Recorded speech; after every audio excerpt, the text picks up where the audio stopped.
Thank you, Chrissy, and looking forward to your questions. We had a good cabinet meeting this morning, and I'm pleased to see the significant investment we're making in the tourism sector, the $18.2 million package that will support one of the most crucial sectors we have in the province. They've undergone a significant strain over the last year and a half, and really looking forward to our economy slowly opening back up. And I'm also looking forward to this evening. We have a call with my counterparts, fellow premiers and the Prime Minister, to talk about vaccine credentials. So looking forward to that, and I'll keep my statement brief so I can get as many questions in for all of you.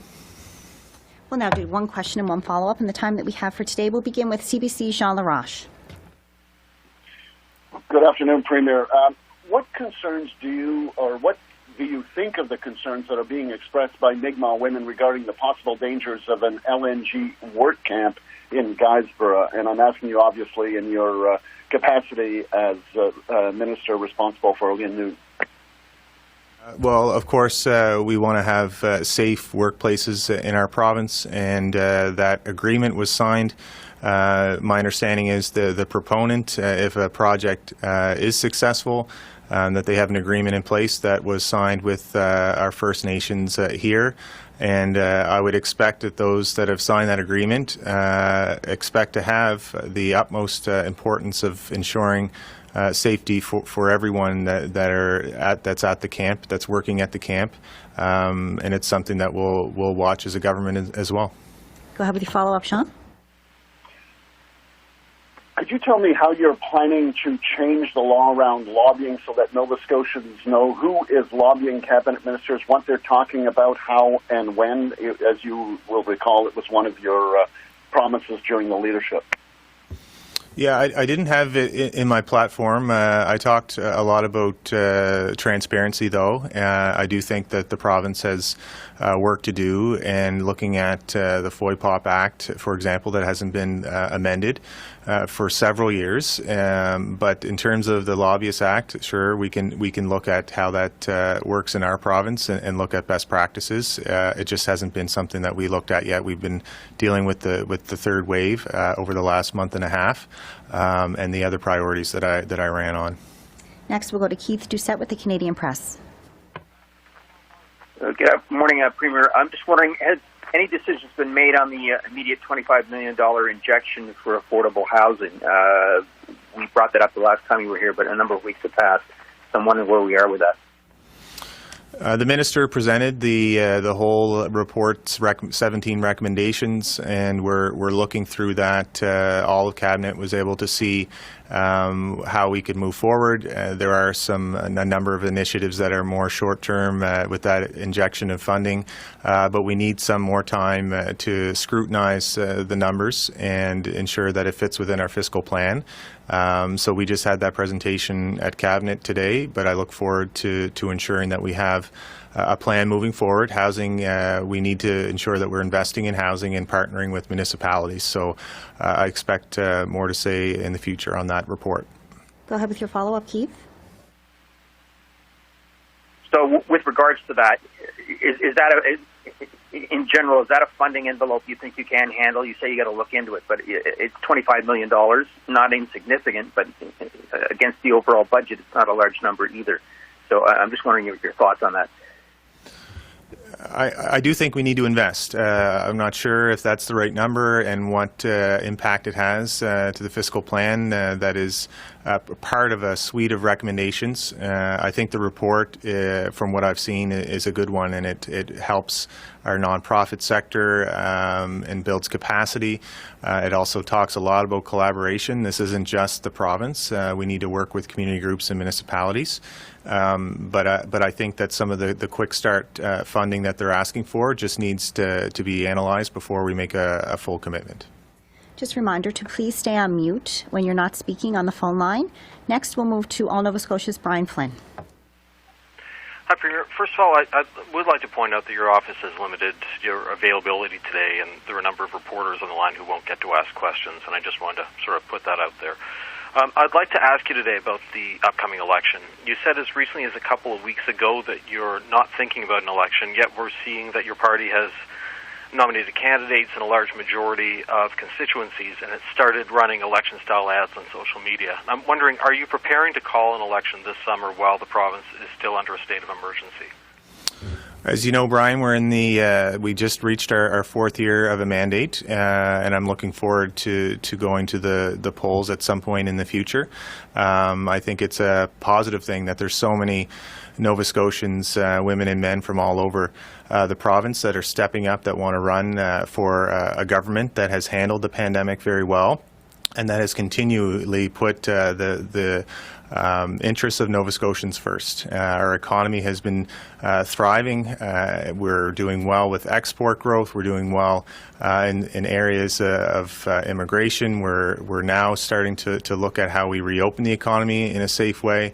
But we're still very much in that reopening phase. And so, as I said last time, my focus is the COVID-19 pandemic. Go ahead with your follow-up, Brian. Okay, thanks, Premier, for that answer. When you do get to call an election, what is your pitch going to be to Nova Scotians? I guess I'm teeing this one up for you, I guess. Tell us, why should voters give your party a third term?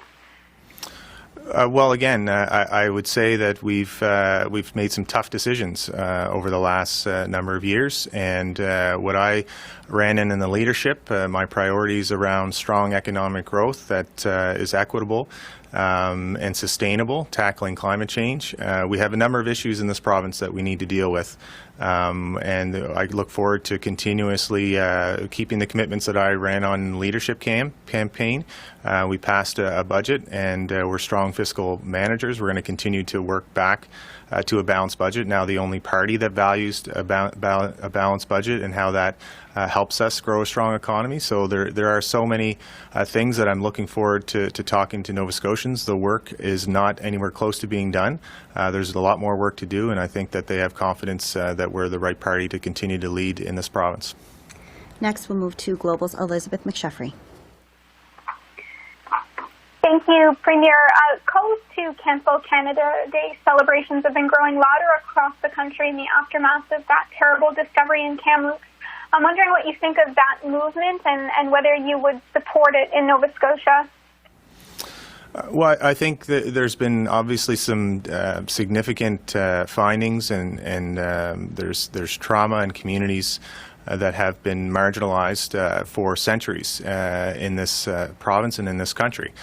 So I think on days like Canada Day that we should reflect on our history and the challenges that we have to work together to ensure that we are going down the path of reconciliation. And so all those voices need to be heard and included, and I think this government has stood up for people to ensure that they are included. And I'm going to continue through the new Office of Equity and Anti-Racism, New Affairs, and other departments to ensure that that remains a priority for Nova Scotia. Go ahead with your follow-up, Elizabeth. Thanks very much. Premier, I'm wondering in what phase or when you'll consider ending the application process for rotational workers and permanent residents returning to Nova Scotia. Well, that's the discussion around vaccines. Once we have a certain percentage of uptake, we're now above the national average for first dose. So we're the population, or so-called herd immunity. Our targets are well underway. The second dose is really important for us as we look at the Delta variant in other provinces. So we need to have some comfort. Public health needs to know where we're at as a percentage within our population, and then we can ease off more on the applications. But we're happy to provide that accommodation for rotational workers, and we look forward to welcoming more Nova Scotians in a more streamlined fashion. Next, we'll go to Jennifer Henderson with the Halifax Examiner. Hello, good morning, Premier Rankin. Phase 5, if all goes well, could come as soon as September. Many Nova Scotians are wondering if you will commit to continuing rent control once we hit Phase 5.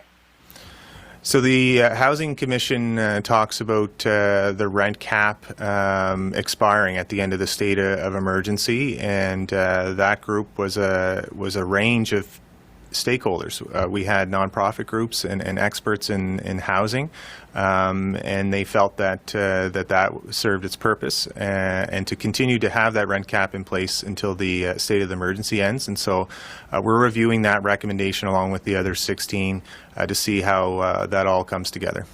Go ahead with your follow-up, Jennifer. Can you give us a sense as to when cabinet scrums and COVID briefings will return to in-person? Yeah, like ideally we're in phase 2 now, so I think we're getting close. We're permitting more groups to gather. We need to still keep our circles as consistent as possible, but now